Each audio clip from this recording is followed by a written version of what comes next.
നമസ്കാരം. 18/4/2024 കഴിഞ്ഞ കേരള PSCയുടെ junior assistant, lower division clerk, senior superintendent എന്നീ പരീക്ഷയുടെ ക്വസ്റ്റ്യൻ പേപ്പറും അതിൻ്റെ ആൻസറുമാണ് നോക്കുന്നത്.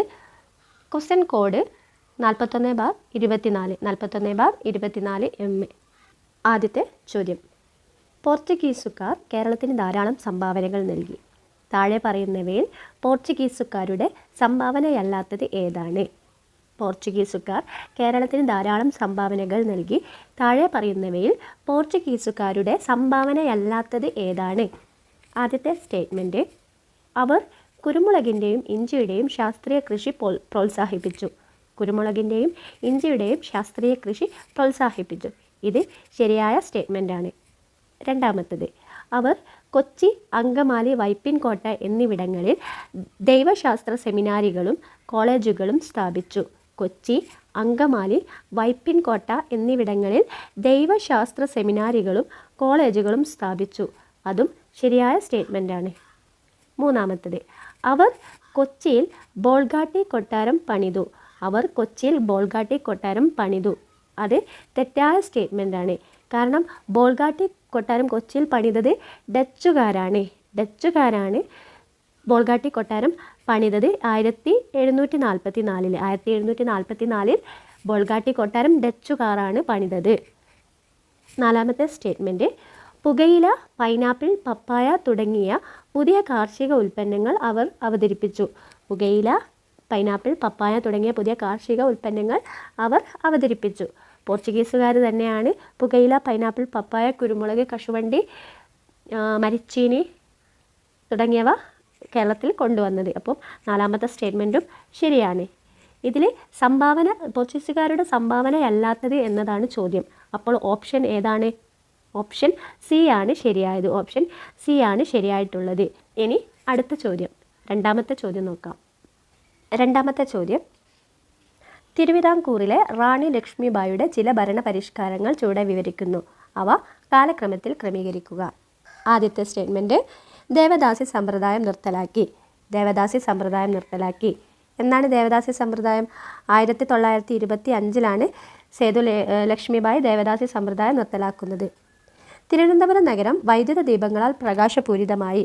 1929 തിരുവനന്തപുരം പട്ടണം സേതു ലക്ഷ്മിബായി വൈദ്യുതീകരിച്ചത്. മൃഗബലി നിരോധിച്ചു. പിതൃതല അണുകുടുംബ സമ്പ്രദായം അവതരിപ്പിച്ചു. അതായത് മരുമക്കത്തായം സമ്പ്രദായം നിർത്തലാക്കിയിട്ട് മക്കത്തായ സമ്പ്രദായം ആരംഭിച്ചു. ഏതാണ് ഇതിൽ ശരിയായ ഓപ്ഷന്? ഓപ്ഷൻ ബി ആണ് ഉത്തരം. ഓപ്ഷൻ ബി ആണ് ഉത്തരം. മൂന്നാമത്തെ ചോദ്യം: ഇന്ത്യൻ നാഷണൽ കോൺഗ്രസിൻ്റെ താഴെ പറയുന്ന പ്രസിഡന്റുമാരെ അവരുടെ പ്രസിഡന്റ്ഷിപ്പിൻ്റെ വർഷങ്ങളുമായി പൊരുത്തപ്പെടുക. ഇന്ത്യൻ നാഷണൽ കോൺഗ്രസിൻ്റെ പ്രസിഡന്റുമാരെ അവരുടെ പ്രസിഡന്റ്ഷിപ്പിൻ്റെ വർഷങ്ങളുമായി പൊരുത്തപ്പെടുക, യോജിപ്പിക്കുക എന്നതാണ് ചോദ്യം. ഹക്കീം അജ്മൽ ഖാൻ 1921 ഹക്കീം അജ്മൽ ഖാൻ ഏത് സമ്മേളനത്തിലാണ്? അഹമ്മദാബാദ് സമ്മേളനത്തിലാണ് ഹക്കീം അജ്മൽ ഖാൻ പ്രസിഡന്റ് ആയിട്ടുള്ളത്. ഹക്കീം അജ്മൽ ഖാൻ 1921. ഇനി അബ്ദുൽ കലാം ആസാദ് ഏത് വർഷമാണ്? അബ്ദുൽ കലാം ആസാദ് 1923 ഡൽഹി സമ്മേളനത്തിലാണ്. 1923. ഇനി മഹാത്മാഗാന്ധി ഏത് വർഷമാണ്? 1924 മഹാത്മാഗാന്ധി INC പ്രസിഡൻ്റായത്. ഗാന്ധിജി പ്രസിഡൻ്റായ ഏക കോൺഗ്രസ് സമ്മേളനം കൂടിയാണ് 1924. എവിടെയാണ്? കർണാടകത്തിലെ ബൽഗാമിലാണ് ഗാന്ധിജി പ്രസിഡൻ്റായത്. INC സമ്മേളനത്തിലെ പ്രസിഡൻ്റായത് 1924. വല്ലഭായ് പട്ടേൽ അപ്പോൾ എന്താണ്? 1931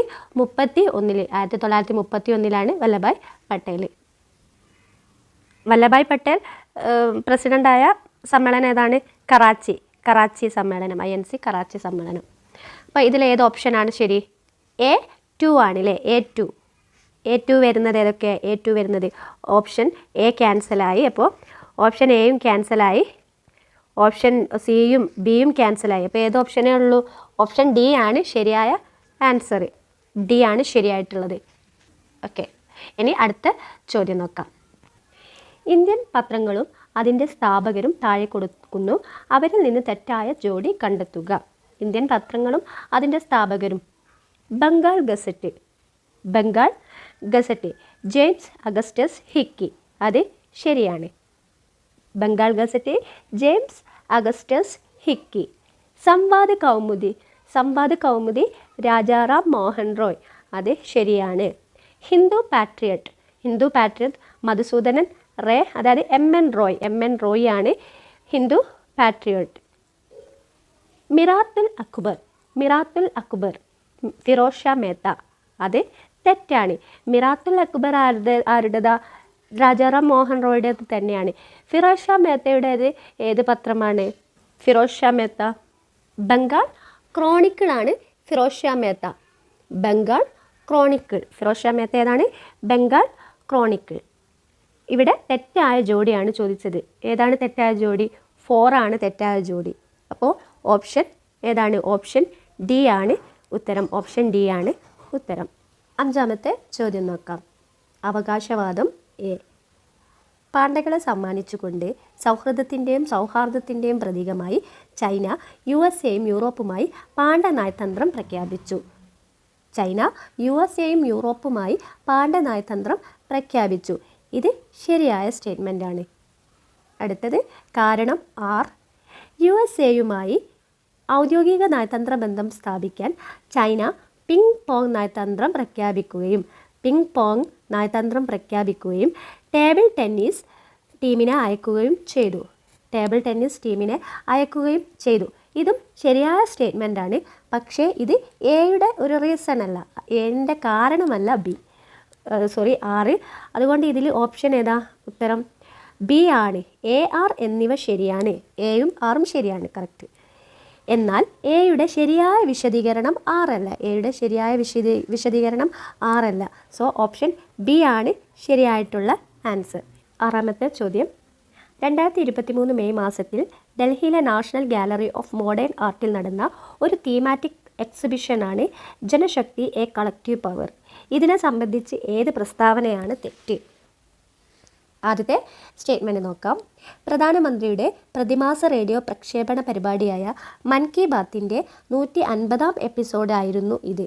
മൻ കി ബാത്തിൻ്റെ 150-ാം എപ്പിസോഡായിരുന്നു ഇത്. ഇത് തെറ്റാണ്. 100-ാം എപ്പിസോഡാണ്. 100-ാം എപ്പിസോഡിൻ്റെ ഭാഗമായിട്ടാണ് ജനശക്തി എ കളക്റ്റീവ് പവർ എന്ന എക്സിബിഷൻ, തീമാറ്റിക്സ് എക്സിബിഷന് ഡൽഹിയിലെ നാഷണൽ ഗാലറി ഓഫ് മോഡേൺ ആർട്ടിൽ നടന്നത്. 2ാമത്തെ സ്റ്റേറ്റ്മെൻറ്റ്. എക്സിബിഷൻ ഇന്ത്യയുടെ കലാവൈവിധ്യത്തെ ആഘോഷിക്കുന്നു. എക്സിബിഷൻ ഇന്ത്യയുടെ കലാവൈവിധ്യത്തെ ആഘോഷിക്കുന്നു. അത് ശരിയായ സ്റ്റേറ്റ്മെൻറ്റാണ്. 3ാമത്തെ സ്റ്റേറ്റ്മെൻറ്റ്. സ്വച്ഛ് ഭാരത് തീം ഒരു കലയായി ചിത്രീകരിച്ച് അവിടെ പ്രദർശിപ്പിച്ചു. സ്വച്ഛ് ഭാരത് തീം ഒരു കലയായി ചിത്രീകരിച്ച് അവിടെ പ്രദർശിപ്പിച്ചു. അതും ശരിയായ സ്റ്റേറ്റ്മെൻറ്റാണ്. 20 തീമുകളുടെ കലാപരമായ പ്രതിനിധാനം അവിടെ പ്രദർശിപ്പിച്ചു. 20 തീമുകളുടെ കലാപരമായ പ്രതിനിധാനം അവിടെ പ്രദർശിപ്പിച്ചു. അത് തെറ്റാണ്. 20 തീമിൻ്റെതല്ല, 12 തീമിൻ്റെ കലാപരമായ പ്രതിനിധാനമാണ് അവിടെ പ്രദർശിപ്പിച്ചത്. ഇവിടെ തെറ്റായത് ഏത് എന്നാണ് ചോദ്യം. അപ്പോൾ ഏത് ഓപ്ഷനാണ് ശരിയായിട്ടുള്ളത്? ഓപ്ഷൻ എ ആണ്. 1ഉം 4ഉമാണ് തെറ്റായിട്ടുള്ളത്. 1ഉം 4ഉമാണ് തെറ്റായ സ്റ്റേറ്റ്മെൻറ്റ്. സോ ഓപ്ഷൻ എ ആണ് ഇവിടുത്തെ ആൻസർ. 7ാമത്തെ ചോദ്യം. താഴെ പറയുന്നവയിൽ ഏതാണ് ഇന്ത്യയുടെ പടിഞ്ഞാറൻ തീര സമതലത്തിൻ്റെ ഭാഗമല്ലാത്തത്? ഏതാണ് ഇന്ത്യയുടെ പടിഞ്ഞാറൻ തീര സമതലത്തിൻ്റെ ഭാഗമല്ലാത്തത്? ഓപ്ഷൻ ഡി ആണ് ശരിയായിട്ടുള്ളത്. ഉത്കൽ സമതലം പടിഞ്ഞാറൻ തീര സമതലത്തിൻ്റെ ഭാഗമല്ല. കൊങ്കൺ സമതലം, കച്ച് സമതലം, കത്തിയവാർ പെനിൻസുലയാണ് തുടങ്ങിയവയാണ് പടിഞ്ഞാറൻ തീര സമതലത്തിൻ്റെ ഭാഗം.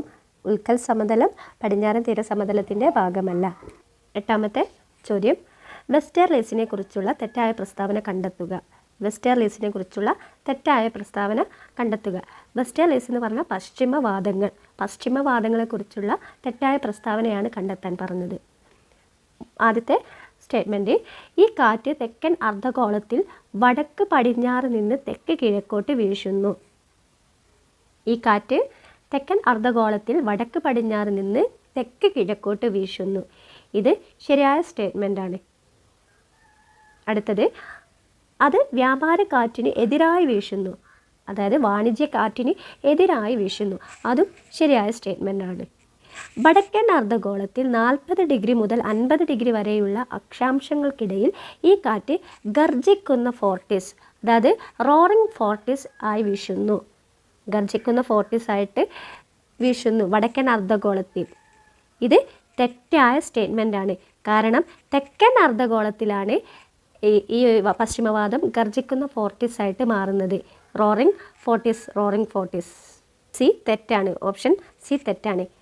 ഡി നോക്കൂ. മൺസൂൺ മൂലം കിഴക്കൻ ഏഷ്യയിൽ കാറ്റിൻ്റെ പ്രഭാവം തകർന്നിരിക്കുന്നു. മൺസൂൺ മൂലം കിഴക്കൻ ഏഷ്യയിൽ കാറ്റിൻ്റെ പ്രഭാവം തകർന്നിരിക്കുന്നു. ഇത് ശരിയായ സ്റ്റേറ്റ്മെൻ്റാണ്. അപ്പോൾ ഇതിലെ ആൻസർ ഏതാണ്? ഓപ്ഷൻ സി ആണ്. ഓപ്ഷൻ സി ആണ് ഇതിലെ ആൻസർ. കാരണം ഓപ്ഷൻ സി തെറ്റാണ്. തെറ്റായ സ്റ്റേറ്റ്മെൻ്റാണ് ചോദിച്ചത്. ഇനി 9ാമത്തെ ചോദ്യം. വായുവിൻ്റെ നിരയിലെ ഓസോൺ സാന്ദ്രതയുടെ കനം ഡാഷിൽ രേഖപ്പെടുത്തുന്നു. വായുവിൻ്റെ നിരയിലെ ഓസോൺ സാന്ദ്രതയുടെ കനം രേഖപ്പെടുത്തുന്നത് എന്തിലാണ്? ഡോപ്സൺ യൂണിറ്റിലാണ് ഓസോൺ സാന്ദ്രതയുടെ കനം രേഖപ്പെടുത്തുന്നത്. സോ ഓപ്ഷൻ എ ആണ് ശരിയായത്. ഓപ്ഷൻ എ ആണ് ശരി. Dobson unit. അടുത്തത് 10ാമത്തെ ചോദ്യം. ഭൂമിയുടെ ആന്തരിക ഘടനയെക്കുറിച്ചുള്ള യഥാർത്ഥ പ്രസ്താവനകൾ തിരിച്ചറിയുക. ഭൂമിയുടെ ആന്തരിക ഘടനയെക്കുറിച്ചുള്ള യഥാർത്ഥ പ്രസ്താവനകൾ തിരിച്ചറിയുക. ആദ്യത്തെ പ്രസ്താവന, ഏറ്റവും ആഴമേറിയതും ആക്സസ് ചെയ്യാൻ കഴിയാത്തതുമായ മേഖലയാണ് കാമ്പ്. ആവരണം പ്രധാനമായും ഇരുമ്പും നിക്കലും ചേർന്നതാണ്. മൊഹറോവിക് വിരാമം താഴ്ന്ന പുറംതോട് ആവരണത്തിൽ നിന്ന് വേർതിരിക്കുന്നു. പുറംതോടിൻ്റെ ശരാശരി സാന്ദ്രത 12.3 ആണ്. ഇതിലെ ഉത്തരം ഏതാണ്? ഓപ്ഷൻ എ ആണ് ഉത്തരം. 11ാമത്തെ ചോദ്യം. താഴെ പറയുന്നവയിൽ ഏതാണ് ചാലക്കുടി നദിയുടെ പോഷക നദി അല്ലാത്തത്? താഴെ പറയുന്നവയിൽ ഏതാണ് ചാലക്കുടി നദിയുടെ പോഷക നദി അല്ലാത്തത്? ഏതാണ്? കോതയാറാണ് ഉത്തരം. കോതയാർ മൂവാറ്റുപുഴയാർ നദിയുടെ പോഷക നദിയാണ്. പോഷക നദിയാണ് കോതയാർ. കുരിയാക്കുറ്റി, ഷോളയാർ, കാരപ്പാറ തുടങ്ങിയവ ചാലക്കുടി നദിയുടെ പോഷക നദികളാണ്. സോ ഇതിലെ ആൻസർ ഏതാണ്? കോതയാർ. ഓപ്ഷൻ സി ആണ് ശരിയായ ആൻസർ. 12ാമത്തെ ചോദ്യം. ഖഗോള സ്രോതസ്സുകളിൽ നിന്നുള്ള എക്സ്റേ ഉദ്യമത്തിൻ്റെ ബഹിരാകാശത്തെ അടിസ്ഥാനമാക്കിയുള്ള ധ്രുവീകരണ അളവുകളിൽ ഗവേഷണം നടത്താൻ 2024 ജനുവരി 1 ISRO വിക്ഷേപിച്ച ശാസ്ത്രീയ ഉപഗ്രഹം തിരിച്ചറിയുക. ഏതാണ് ഉപഗ്രഹം? എക്സ്പോസാറ്റ് ആണ്. ഉത്തരം ബി ആണ്. ഓപ്ഷൻ ബി ആണ് ശരിയായിട്ടുള്ളത്. എക്സ്പോസാറ്റ്. 13ാമത്തെ ചോദ്യം. സമ്പദ് വ്യവസ്ഥയിലെ വിടവ് നികത്തലുകളുമായി വികസന ബാങ്കുകളെ സംബന്ധിച്ച് താഴെ പറയുന്ന ഏത് പ്രസ്താവനകളാണ് ശരി? ആദ്യത്തെ പ്രസ്താവന, വ്യാവസായിക വികസനത്തിൻ്റെ ഉത്തേജകങ്ങൾ. ആ ഒരു സ്റ്റേറ്റ്മെൻറ്റ് ശരിയാണ്. രണ്ടാമത്തത്, മൂലധനം, എൻ്റർപ്രൈസസ്, മാനേജ്മെൻറ്റ് എന്നിവയുടെ ചാനലുകൾ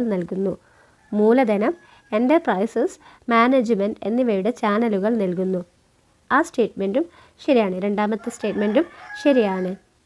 മൂന്നാമത്തെ സ്റ്റേറ്റ്മെൻറ്റ്, സംരംഭകർക്ക് ഇടത്തരം ദീർഘകാല ഹ്രസ്വകാല ധനസഹായം വാഗ്ദാനം ചെയ്യുന്നു. ധനസഹായം വാഗ്ദാനം ചെയ്യുന്നു. ആ സ്റ്റേറ്റ്മെൻറ്റ് തെറ്റാണ്. നാലാമത്തെ സ്റ്റേറ്റ്മെൻറ്റ്, സാമ്പത്തികവും സാമ്പത്തികേതരവുമായ സഹായത്തിൻ്റെ ഒരു പാക്കേജ് വാഗ്ദാനം ചെയ്യുന്നു. സാമ്പത്തികേതരവുമായ സഹായത്തിൻ്റെ ഒരു പാക്കേജ് വാഗ്ദാനം ചെയ്യുന്നു. അത് ശരിയായ സ്റ്റേറ്റ്മെൻറ്റാണ്. അപ്പോൾ ഓപ്ഷൻ ഏതാണ് ശരി? ഓപ്ഷൻ സി ആണ് ശരിയായത്. 14ാമത്തെ ചോദ്യം. WTO ടെർമിനോളജി കാർഷിക സബ്സിഡികൾ പെട്ടികളായി തിരിച്ചറിയപ്പെടുന്നു. അതിനാൽ വികസ്വര രാജ്യങ്ങളിലെ മാനവ വികസന പ്രശ്നങ്ങൾ ഡാഷാണ്. WTO terminology. ഏതാണ് ഉത്തരം? ഓപ്ഷൻ ഡി ആണ് ഉത്തരം. ഓപ്ഷൻ ഡി ആണ് S&D പെട്ടി. ഓപ്ഷൻ ഡി S&D പെട്ടി. 15ാമത്തെ ചോദ്യം. GSTക്ക് കീഴിൽ രജിസ്റ്റർ ചെയ്ത നികുതിദായകരെ സംബന്ധിച്ച് താഴെ പറയുന്ന പ്രസ്താവനകൾ ഏതാണ് ശരി? ആദ്യത്തെ സ്റ്റേറ്റ്മെൻറ്റ്, കാർഡുകളിലേക്കും UPIയിലേക്കും പണമടയ്ക്കാം. കാർഡുകളിലേക്കും UPIയിലേക്കും പണമടയ്ക്കാം. അത് ശരിയായ സ്റ്റേറ്റ്മെൻറ്റാണ്. രണ്ടാമത്തത്, ഒരു പൊതു ആപ്ലിക്കേഷനിൽ സെൻട്രൽ ടാക്സ് അതോറിറ്റിയാണ് രജിസ്ട്രേഷൻ നൽകേണ്ടത്. ഒരു പൊതു ആപ്ലിക്കേഷനിൽ സെൻട്രൽ ടാക്സ് അതോറിറ്റിയാണ് രജിസ്ട്രേഷൻ നൽകേണ്ടത്. അത് തെറ്റായ സ്റ്റേറ്റ്മെൻറ്റാണ്.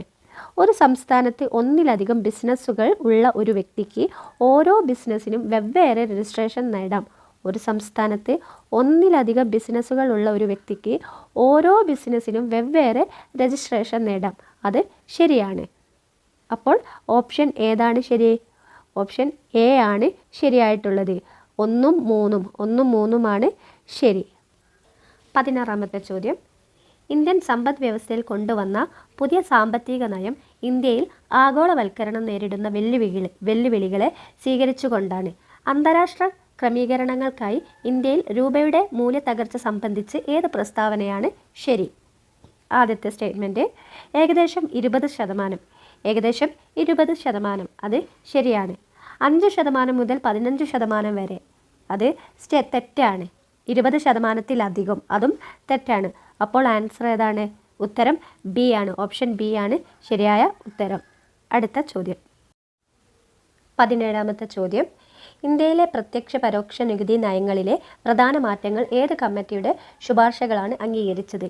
ഇന്ത്യയിലെ പ്രത്യക്ഷ പരോക്ഷ നികുതി നയങ്ങളിലെ പ്രധാന മാറ്റങ്ങൾ ഏത് കമ്മിറ്റിയുടെ ശുപാർശകളാണ് അംഗീകരിച്ചത്? ഏതാണ് ഉത്തരം? രാജ ചെല്ലയ്യ കമ്മിറ്റിയാണ്. ഓപ്ഷൻ എ ആണ് ഉത്തരം. ഓപ്ഷൻ എ ആണ് ഉത്തരം. 18ാമത്തെ ചോദ്യം, ആധുനിക ഇന്ത്യൻ ആസൂത്രണത്തിൻ്റെ ഏറ്റവും പ്രയാസമേറിയ ദൗത്യം. ആധുനിക ഇന്ത്യൻ ആസൂത്രണത്തിൻ്റെ ഏറ്റവും പ്രയാസമേറിയ ദൗത്യം ഏതായിരുന്നു? സാമ്പത്തിക സ്രോതസ്സുകളുടെ സമാഹരണമായിരുന്നു ഏറ്റവും പ്രയാസമേറിയ ദൗത്യം. സാമ്പത്തിക സ്രോതസ്സുകളുടെ സമാഹരണം. ഓപ്ഷൻ സി ആണ് ഉത്തരം. ഓപ്ഷൻ സി ആണ് ഉത്തരം. 19ാമത്തെ ചോദ്യം, മൗലികാവകാശങ്ങളെ സംബന്ധിച്ച് താഴെ പറയുന്നവയിൽ ഏതാണ് ശരിയല്ലാത്തത്? മൗലികാവകാശങ്ങളെ സംബന്ധിച്ച് താഴെ പറയുന്നവയിൽ ഏതാണ് ശരിയല്ലാത്തത് എന്നാണ് ചോദ്യം. ആദ്യത്തെ ഓപ്ഷൻ, മൗലികാവകാശങ്ങൾ സ്വഭാവത്തിൽ ന്യായമാണ്. മൗലികാവകാശങ്ങൾ സ്വഭാവത്തിൽ ന്യായമാണ്, അത് ശരിയാണ്. ഇന്ത്യൻ ഭരണഘടനയുടെ 3ാം ഭാഗത്തിൽ മൗലികാവകാശങ്ങൾ രേഖപ്പെടുത്തിയിട്ടുണ്ട്. ഇന്ത്യൻ ഭരണഘടനയുടെ 3ാം ഭാഗത്തിൽ മൗലികാവകാശങ്ങൾ രേഖപ്പെടുത്തിയിട്ടുണ്ട്, അതും ശരിയാണ്. സ്വത്തവകാശം മൗലികാവകാശമല്ല. സ്വത്തവകാശം മൗലിക അവകാശമല്ല, അതും ശരിയാണ്. ആർട്ടിക്കിൾ 51A വിദ്യാഭ്യാസത്തിനുള്ള അവകാശത്തെക്കുറിച്ച് പ്രതിപാദിക്കുന്നു. ആർട്ടിക്കിൾ 51A വിദ്യാഭ്യാസത്തിനുള്ള അവകാശത്തെക്കുറിച്ച് പ്രതിപാദിക്കുന്നു. ഇത് തെറ്റായ സ്റ്റേറ്റ്മെൻറ്റാണ്. കാരണം വിദ്യാഭ്യാസത്തിനുള്ള അവകാശത്തെക്കുറിച്ച് പ്രതിപാദിക്കുന്ന ആർട്ടിക്കിൾ ഏതാണ്? ആർട്ടിക്കിൾ 21A ആണ്. ആർട്ടിക്കിൾ 21A ആണ് വിദ്യാഭ്യാസത്തെക്കുറിച്ച് പ്രതിപാദിക്കുന്നത്. അപ്പോൾ ഇവിടെ ക്വസ്റ്റ്യൻ എന്തായിരുന്നു? മൗലിക അവകാശങ്ങളെ സംബന്ധിച്ച് ശരിയല്ലാത്തത് എന്നാണ് ചോദ്യം. ആൻസർ ഓപ്ഷൻ ഡി ആണ് ശരിയായത്. ഓപ്ഷൻ ഡി ആണ്. 20ാമത്തെ ചോദ്യം, ചേരുംപടി ചേർക്കുക. ചേരുംപടി ചേർക്കുക. ഒന്നാമത്തത് ആർട്ടിക്കിൾ 356. ആർട്ടിക്കിൾ 356 സംസ്ഥാനങ്ങളിലെ രാഷ്ട്രപതി ഭരണം. സംസ്ഥാനങ്ങളിലെ രാഷ്ട്രപതി ഭരണമാണ് 356. അത് ശരിയായ ജോഡിയാണ്. 356 സംസ്ഥാനങ്ങളിലെ രാഷ്ട്രപതി ഭരണം. അടുത്തത് ആർട്ടിക്കിൾ 325 സാർവത്രിക മുതിർന്നവരുടെ ഫ്രാഞ്ചൈസി. സാർവത്രിക മുതിർന്നവരുടെ ഫ്രാഞ്ചൈസി ആർട്ടിക്കിൾ 325. അത് ശരിയായ ജോഡിയാണ്. ആർട്ടിക്കിൾ 325 ഓപ്ഷൻ ബി ആണ്. അടുത്തത് ആർട്ടിക്കിൾ 76 ഇന്ത്യയുടെ അറ്റോർണി ജനറൽ. ആർട്ടിക്കിൾ 76 ഇന്ത്യയുടെ അറ്റോർണി ജനറൽ. അത് ശരിയാണ്. ശരിയായ ജോഡി തന്നെയാണ്. ആർട്ടിക്കിൾ 368 ഭരണഘടനാ ഭേദഗതി നടപടിക്രമം. ഭരണഘടനാ ഭേദഗതി നടപടിക്രമമാണ് ആർട്ടിക്കിൾ 368. അതും ശരിയാണ്. സോ എങ്ങനെയാണ് ഓപ്ഷൻ വരുന്നത്? A1 B2 C3 D4. A1 B2 C3 D4. Option ഏതാണ് അപ്പോൾ? ഓപ്ഷൻ എ ആണ് ഉത്തരം.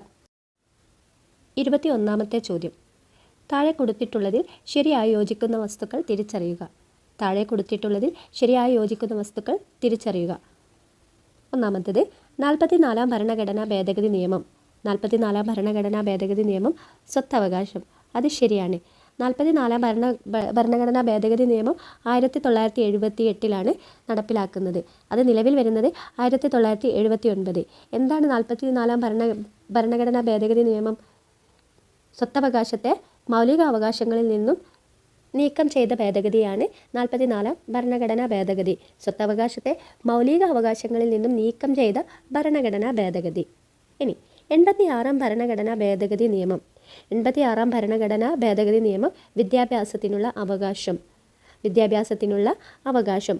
അതും ശരിയാണ്. മൗലിക അവകാശങ്ങൾ ഉൾപ്പെടുന്ന ഭാഗം 3 ഒരു പുതിയ മൗലിക അവകാശമായി ആർട്ടിക്കിൾ 21A കൂട്ടിച്ചേർത്തു. ആർട്ടിക്കിൾ 21A കൂട്ടിച്ചേർത്തത് 86-ാം ഭരണഘടനാ ഭേദഗതിയിലാണ്. എന്താണ് 21A? 6-നും 14-നും ഇടയിൽ പ്രായമുള്ള കുട്ടികൾക്ക് സൗജന്യവും നിർബന്ധിതവുമായ വിദ്യാഭ്യാസത്തിന് വ്യവസ്ഥ ചെയ്തത്. 21A എന്താണ്? 6-നും 14-നും ഇടയിൽ പ്രായമുള്ള കുട്ടികൾക്ക് സൗജന്യവും നിർബന്ധിതവുമായ വിദ്യാഭ്യാസം വ്യവസ്ഥ ചെയ്തത്. എന്താണ് 86-ാം ഭരണഘടനാ ഭേദഗതി അംഗീകരിച്ചത്? 2002. ഇനി മൂന്നാമത്തത് 42-ാം ഭരണഘടനാ ഭേദഗതി നിയമം. 42-ാം ഭരണഘടനാ ഭേദഗതി നിയമം മിനി ഭരണഘടന. അത് ശരിയാണല്ലേ? ഒരു മിനി കോൺസ്റ്റിറ്റ്യൂഷനാണ് 42-ാം ഭരണഘടനാ ഭേദഗതി നിയമം. എന്നാണ് 42-ാം ഭരണഘടനാ ഭേദഗതി നിയമം? 1976 42-ാം ഭരണഘടനാ ഭേദഗതി നിയമം. ഈ ഭേദഗതി നിലവിൽ വരുമ്പോൾ പ്രധാനമന്ത്രി ഇന്ദിരാഗാന്ധിയും ഇന്ത്യൻ രാഷ്ട്രപതി ഫക്രുദ്ദീൻ അലി അഹമ്മദുമായിരുന്നു. സ്വരൺ സിംഗ് കമ്മിറ്റിയുടെ ശുപാർശയിലാണ് 42-ാം ഭേദഗതി വരുന്നത്. സ്വരൺ സിംഗ് കമ്മിറ്റിയുടെ ശുപാർശ പ്രകാരം. 91-ാം ഭരണഘടനാ ഭേദഗതി നിയമം കൂറുമാറ്റ വിരുദ്ധ നിയമം. കൂറുമാറ്റ നിരോധന നിയമമാണ് 91-ാം ഭരണഘടനാ ഭേദഗതി. സോ ഇതെന്താണ്? തെറ്റാണ്. ഇവിടെ ചോദിച്ചത് എന്താണ്? ശരിയായ യോജിക്കുന്നതാണ് പറഞ്ഞത്. അപ്പോൾ ഏത് ഓപ്ഷനാണ് ശരിയായി വരുന്നത്? ഓപ്ഷൻ സി ആണല്ലേ. 1, 2, 3 ഈ 3 ആണ് ശരിയായ ജോഡികൾ. സോ ഓപ്ഷൻ സി ആണ് ഇവിടുത്തെ ആൻസർ. 22-ാമത്തെ ചോദ്യം. ഏത് ഭരണഘടനാ ഭേദഗതി നിയമത്തിലാണ് ദേശീയ തലസ്ഥാന പ്രദേശമായ ഡൽഹിയിലെ ലോക്സഭയിലും സംസ്ഥാന നിയമസഭകളിലും എല്ലാ സീറ്റുകളുടെയും 1/3 സ്ത്രീകൾക്കായി നീക്കിവച്ചിരിക്കുന്നത്? ഏത് ഭരണഘടനാ ഭേദഗതി നിയമത്തിലാണ് ദേശീയ തലസ്ഥാന പ്രദേശമായ ഡൽഹിയിലെ ലോക്സഭയിലും സംസ്ഥാന നിയമസഭകളിലും എല്ലാ സീറ്റുകളുടെയും 1/3 സ്ത്രീകൾക്കായി നീക്കിവച്ചിരിക്കുന്നത്? ഏത് ഭരണഘടനാ ഭേദഗതിയിലാണ്? 106-ാം ഭരണഘടനാ ഭേദഗതി നിയമത്തിലാണ്. 2023 106-ാം ഭരണഘടനാ ഭേദഗതി നിയമം. അപ്പോൾ ഓപ്ഷൻ ഏതാണ്? ഓപ്ഷൻ എ ആണ് ശരിയായിട്ടുള്ളത്. ഓപ്ഷൻ എ ആണ് ശരിയായത്. ഇത്രയും ചോദ്യങ്ങളും അതിൻ്റെ ഉത്തരങ്ങളും കൂടെ റിലേറ്റഡ് ഫാക്റ്റുമാണ് നോക്കിയത്. നിങ്ങൾക്കെല്ലാവർക്കും ഉപകാരപ്പെട്ടു എന്ന് ഞാൻ വിശ്വസിക്കുന്നു. വീണ്ടും അടുത്ത ക്വസ്റ്റ്യൻസുമായി വരാം. Thank you.